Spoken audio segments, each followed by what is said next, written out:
L'invité de la matinale.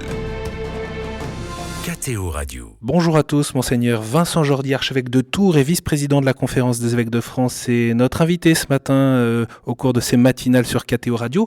Nous nous retrouvons à Lourdes où se tient jusqu'à ce mercredi midi l'Assemblée plénière des évêques de France, une assemblée, on peut le rappeler, qui se réunit 2 fois par an pour un temps de travail avec l'ensemble des évêques français de métropole et d'outre-mer. Monseigneur, quel a été le climat de ces 6 jours de travail ?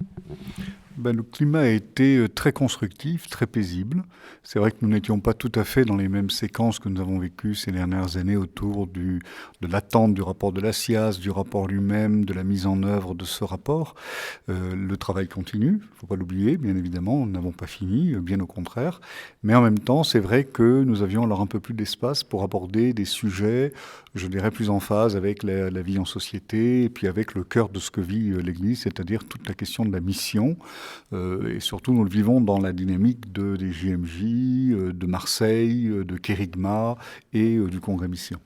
Avant de revenir justement sur la thématique de la mission, on peut quand même souligner de fait qu'il y a eu ces grands événements très joyeux pour l'Église en France. C'est vrai, nous-mêmes nous avons été, je dirais presque surpris de ce qui s'était passé. Alors on voit bien qu'il y a quelque chose qui est en train de se passer actuellement, une sorte de moment favorable. On le voit à travers les catéchuménats, par exemple. Le catéchuménat, les demandes de baptême d'adultes, les recommençants aussi. Et le phénomène que nous avons vu depuis 1 an ou 2 se manifester continue à nous étonner. Voilà, le Seigneur envoie, le Seigneur appelle, l'Esprit Saint travaille le cœur d'hommes et de femmes qui cherchent la vérité, qui cherchent un sens à leur vie. Donc il y a ce phénomène-là, on le sent bien, il est là. Mais c'est vrai que nous pensions qu'à Cracovie, nous avions emmené 30 000 jeunes catholiques. On s'était dit, on table un peu sur les mêmes chiffres. Il y a eu quand même le Covid, il y a eu le rapport de la SIAZ qui a quand même pu refroidir un peu l'humeur de certains. Et puis voilà, poser des questions, interroger. Et en même temps, on a été surpris. 45 000 jeunes, vous le savez, sont venus au JMJ de Lisbonne, qui ont vécu des expériences très fortes et qui ont permis en particulier aussi aux évêques d'être proches des jeunes, proches. Le Covid avait quand même empêché beaucoup de relations, donc ça a vraiment permis quelque chose, un renouvellement, je dirais, de relations entre les évêques et les jeunes. Et puis alors, dans la foulée, j'ai envie de dire, il y a eu bien évidemment la venue du pape à Marseille. Je crois que tout le monde a pu le voir à la télévision. Ça a été un moment très fort. On a même senti que les journalistes eux-mêmes, qui ne sont pas nécessairement des journalistes de radio, de médias catholiques, étaient surpris de voir cet engouement, de voir comment Marseille avait été transformée par les journées méditerranéennes. D'abord tout ce travail, cette réflexion, et puis ce moment au Palais du Pharo, où le pape a parlé de ce qu'est Marseille, de ce que ça représente pour l'espace méditerranéen, et puis bien évidemment la messe au Vélodrome qui a eu évidemment le temps qui a été le temps de grâce, je dirais, et puis d'un message du pape très profond sur le sens de la vie de foi, avec ce tressaillement auquel il nous a invités à réfléchir dans nos propres vies et de permettre ce tressaillement dans la vie des autres. Il y avait aussi le Congrès Mission, on peut le rappeler, il a eu lieu en province, donc là aussi les catholiques se sont rassemblés, ont réfléchi ensemble, ont échangé sur la foi, la joie qu'apporte la foi et la rencontre de Jésus. Et puis l'événement Kérigma, j'avais eu la joie d'être un peu à l'origine, avec l'équipe et la commission pour la catéchèse et le catéchuménat, d'être un peu à l'origine de cette initiative et qui a vraiment répondu à une demande de renouvellement autour de la mission de l'évangélisation et de la catéchèse et qui a rassemblé, vous le savez, près de 3000 personnes, plus de 40 évêques, 80 diocèses étaient présents. Donc ça a aussi, je dirais, apporté une note à la fois joyeuse, fraternelle d'une Église qui annonce le Christ. Et puis ça nous a permis de nourrir aussi notre intelligence de la foi et ce qu'il faut réfléchir de ce mystère pour pouvoir le vivre et l'annoncer. Monseigneur Jordi, vous avez évoqué cette assemblée plénière des évêques de France qui s'est concentrée sur des sujets pastoraux. Vous avez évoqué la mission. Je voudrais en savoir un peu plus. Qu'est-ce que la mission aujourd'hui, au XXIe siècle, en France, et pourquoi les évêques doivent y travailler, en débattre ? Il fallait y travailler, en débattre. Pourquoi ? Parce que, d'abord, la mission, c'est, si j'ose dire, le cœur de métier de l'Église. Elle n'existe que pour cela. L'existence même de l'Église, c'est le mandat que le Christ nous a confié d'annoncer l'évangile du salut, pour que des hommes, des femmes puissent en vivre, pour qu'ils puissent se réjouir ici et maintenant et un jour vivre du Christ en plénitude. Donc la mission, ça n'est pas quelque chose de secondaire, bien évidemment. En même temps, à force d'en vivre, on finit presque par oublier qu'on la vit. Et donc c'est important aussi de s'arrêter par moments et de se dire, mais finalement, cette mission, nous la vivons au quotidien dans nos diocèses, avec les paroisses, avec des mouvements, avec des services diocésains. Mais à quoi elle correspond exactement? Quand nous disons mission, est-ce que nous disons tous la même chose? Vous voyez? Or, il y a tout un courant, moi j'avais essayé de le montrer au moment de Kérigma, qui part du Concile Vatican II, qui fait de tous les baptisés des témoins, qui les invite à vivre en particulier l'appel universel à la mission, à la sainteté, qui est la meilleure manière d'évangéliser, de magnifier, de signifier la sainteté au cœur du monde. Et nous avons bien vu comment le magistère, depuis 30 ans, 40 ans, avec le dernier point qui est Evangelii Gaudium du pape François, invite à cette conversion missionnaire. Et on voit bien que tous les diocèses de France, et d'ailleurs ailleurs dans le monde, tous les diocèses de France sont rentrés dans ce mouvement de la conversion missionnaire, c'est-à-dire la prise de conscience que la mission n'est pas réservée à certains et n'est pas réservée à certains lieux. Elle est de tous, pour tous et partout. Ça, c'est une chose qu'on entend, Oui. Mais qu'est-ce que ça implique dans les actes, dans les actions missionnaires? Est-ce que cette conversion, elle est réelle? Est-ce qu'elle s'est faite ou elle est encore devant? Elle est encore devant nous. C'est la prise de conscience. Vous voyez bien, des gens qui ont vécu depuis 20, 30 ans, 40 ans leur vie de foi et qui se disent, bon, la mission, d'abord, c'est l'affaire des curés, c'est l'affaire des prêtres, c'est l'affaire des religieuses. Des gens qui, peut-être, vivent leur vie de foi, mais qui n'ont pas compris parce qu'ils se disent, moi, je ne suis pas à niveau intellectuellement, je ne suis pas formé pour, mais qu'ils comprennent que, d'abord, le témoignage de la qualité de leur vie, de leur lien au Christ, des fruits que cela produit de paix, de joie, de rayonnement spirituel, c'est ça qui évangélise. Donc, cette conversion-là, c'est d'abord une conversion dans la tête, c'est une conversion dans le cœur, c'est une conversion dans la vie. C'est-à-dire de dire, je me souviens quand j'étais évêque dans le Jura, qui était un diocèse plutôt rural, quand je parlais comme ça, les gens me disaient, des personnes d'un certain âge, me disaient, mais écoutez, dans notre village de 150, moi je ne peux pas évangéliser. Je disais souvent à cette dame qui en avait 82 ou 83, n'avait pas une voisine de la maison d'en face, elle va à la messe le dimanche? Ben non, traversez parfois la rue, témoignez-lui de ce que vous apporte la joie de l'évangile. Pourquoi est-ce que vous êtes heureuse aujourd'hui dans votre journée? Elle a peut-être des tristesses, aidez-la à traverser ces tristesses en lui montrant que, comme dit le pape François, traverser la vie avec Jésus ou sans Jésus, c'est pas la même chose.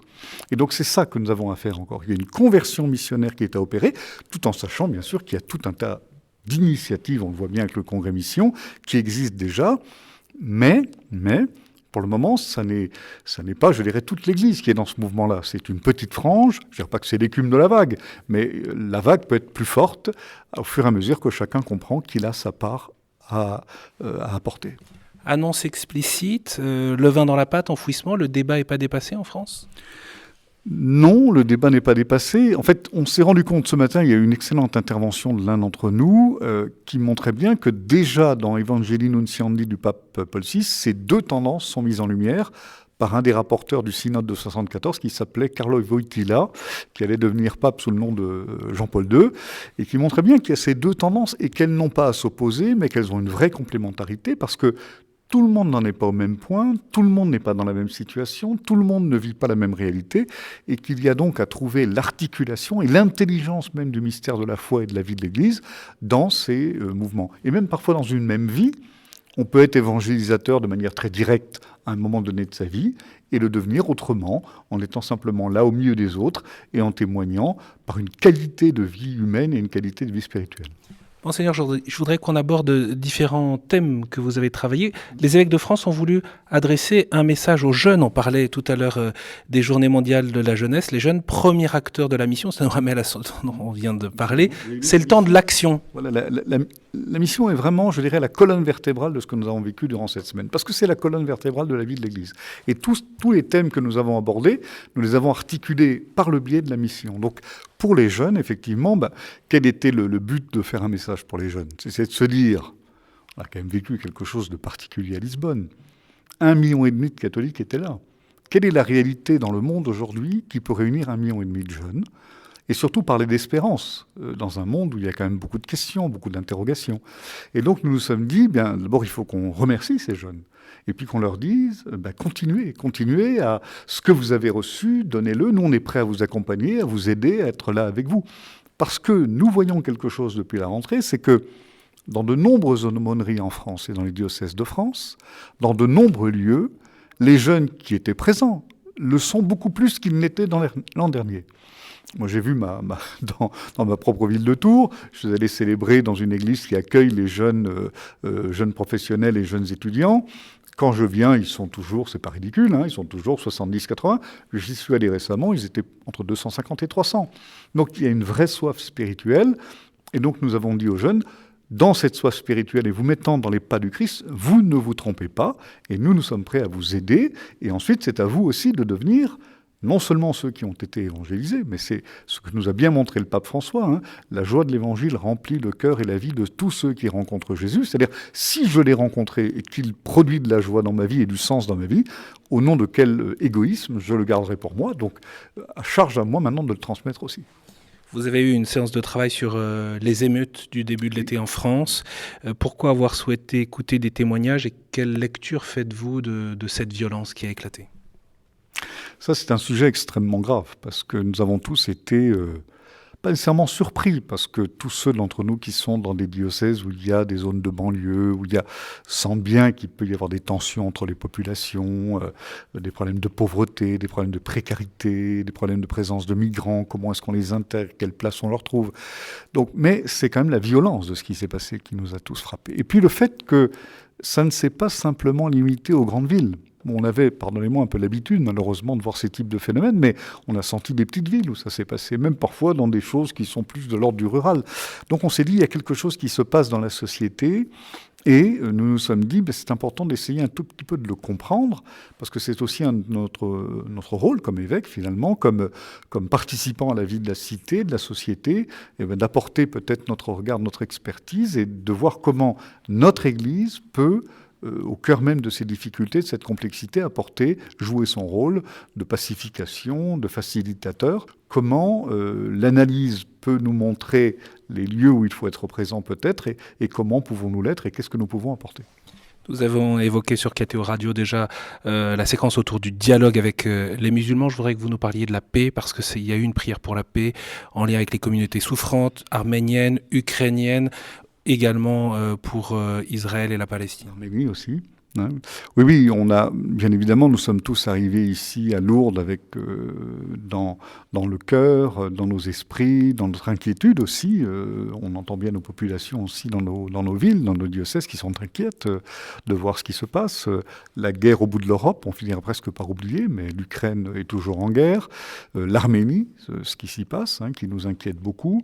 Bien évidemment, avec des frères et sœurs chrétiens qui doivent quitter leur terre, leur histoire, et puis, bien évidemment, ce qui s'est passé de dramatique, d'abord le 7 octobre, une tragédie, une vraie tragédie, et puis, bien évidemment, la violence qui maintenant s'exerce. Et donc, pour nous, il était important de rappeler que l'Évangile est quand même au service de la paix, et que cette paix, nous avons besoin de prier pour elle, d'intercéder pour elle, et puis là aussi, de faire tout ce que nous pouvons faire pour être facilitateurs dans le domaine de cette paix dont nous avons besoin. Et l'Assemblée plénière, vous l'avez évoqué tout à l'heure, ne peut pas faire l'économie de poursuivre la lutte contre les abus dont les personnes majeures sont aussi les victimes. Quelle est la nature de votre travail en un mot ? En fait, la nature de notre travail, c'est que nous continuons bien sûr le travail sur les mineurs. Nous avons mis en place, vous le savez bien, le fonds CELAM, l'INIR, mais il y a aussi la question des personnes adultes. Pour le moment, il n'y a pas de dispositif qui existe, et donc nous avons fait un groupe de travail qui est au début de sa démarche et qui nous a donné l'occasion d'un temps de réflexion, de témoignage aussi d'une personne adulte qui est venue nous parler, pour que nous mesurions les enjeux autour de quelque chose alors qui est un peu différent, même si les effets malheureusement sur les personnes peuvent être très similaires, c'est-à-dire les phénomènes d'emprise par exemple, et qui peuvent être alors des abus sexuels, mais surtout aussi des abus psychologiques, de faire en sorte que des personnes soient totalement sous l'emprise d'une personne d'église, qui peut être un clerc ou qui peut être un laïc d'ailleurs, on a vu ça dans les associations de fidèles parfois aussi. Et donc de voir comment ces mécanismes sont possibles, comment les analyser, les comprendre, et comment voir la part de responsabilité, et comment accompagner alors ces personnes qui sont parfois en très grande souffrance, autant que des majeurs qui ont été abusés quand ils étaient mineurs. Un mot de conclusion, Monseigneur Jordi. On aurait envie de savoir, dans le contexte qui est le nôtre, celui de la France, où être chrétien n'est pas toujours facile, on sait aussi les grands débats qui traversent la société autour de la fin de vie, sur l'immigration. Avec quoi vous repartez dans votre diocèse après cette semaine ici, passée à Lourdes avec vos frères évêques? Écoutez, moi j'ose dire que je repars avec beaucoup de joie, parce que nous avons vécu une session très fraternelle entre nous, où il y avait beaucoup de joie à échanger entre nous, à travailler des dossiers, à écouter certains d'entre nous qui sont venus avec une vraie expertise, avec une vraie réflexion, et qui nous ouvrent des perspectives. Donc voilà, l'Évangile a été annoncé il y a 2000 ans, il continue de résonner et de produire du fruit. Monseigneur Jordi, merci beaucoup. Je rappelle que vous êtes archevêque de Tours et vice-président de la Conférence des évêques de France. Merci. Merci.